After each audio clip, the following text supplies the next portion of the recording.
7 अक्टूबर 2023 को हमास के हमले के बाद इजराइल ने गाजा के ऊपर जमीनी हमला शुरू कर दिया था और इसके बाद मिडिल ईस्ट में एक ऐतिहासिक जंग की शुरुआत हुई थी। और इस जंग में लेबनान का हिजबुल्ला और इजराइल से करीब 2000 किलोमीटर की दूरी पर बैठा हूती कूद पड़े थे। हालांकि इजराइल का हिजबुल्ला के साथ युद्ध विराम तो हो गया, लेकिन यमन के हूती ने इजराइल को घुटनों पर ला दिया है और हूती के हमलों के आगे इजराइल का एयर डिफेंस सिस्टम पूरी तरह से फेल हो चुका है। हूती लगातार हर रोज तेल अवीव को अपने ड्रोन और मिसाइल हमलों से दहला रहा है। इसके साथ ही वो लाल सागर में अमेरिकी सेना पर भी ताबड़तोड़ हमले कर रहा है। लेकिन इस सबके बीच हूती के पॉलिटिकल ब्यूरो के सदस्य हिजाम अल असद ने अमेरिका के साथ खुली जंग का ऐलान कर दिया।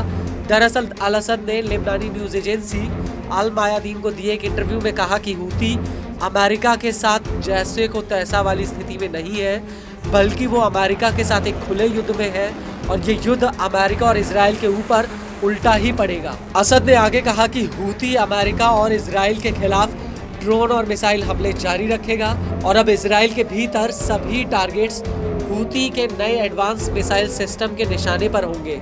यमन पर हमले को लेकर हूती का कहना है कि इजराइल ने यमन के भीतर सभी हमलों में सिर्फ नागरिकों को निशाना बनाया, जो इजराइल के पास खुफिया इंटेलिजेंस की कमी को दिखाता है।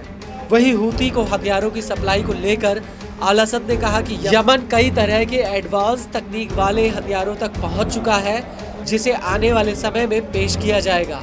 असद के मुताबिक यमन के पास आत्मनिर्भरता और हथियारों को बनाने वाली तकनीक को हासिल करने का अधिकार है।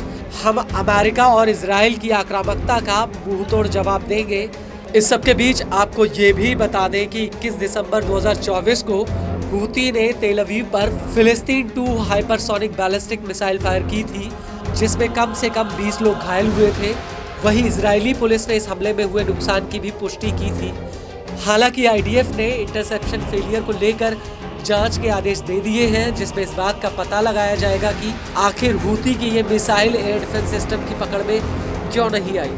वहीं दूसरी तरफ इजराइल ने हाल ही में यमन के होदियादा प्रांत पर हमला किया था। इसके अलावा राजधानी सना के उपनगरीय इलाके में आईडीएफ ने पहली बार हवाई हमले किए थे।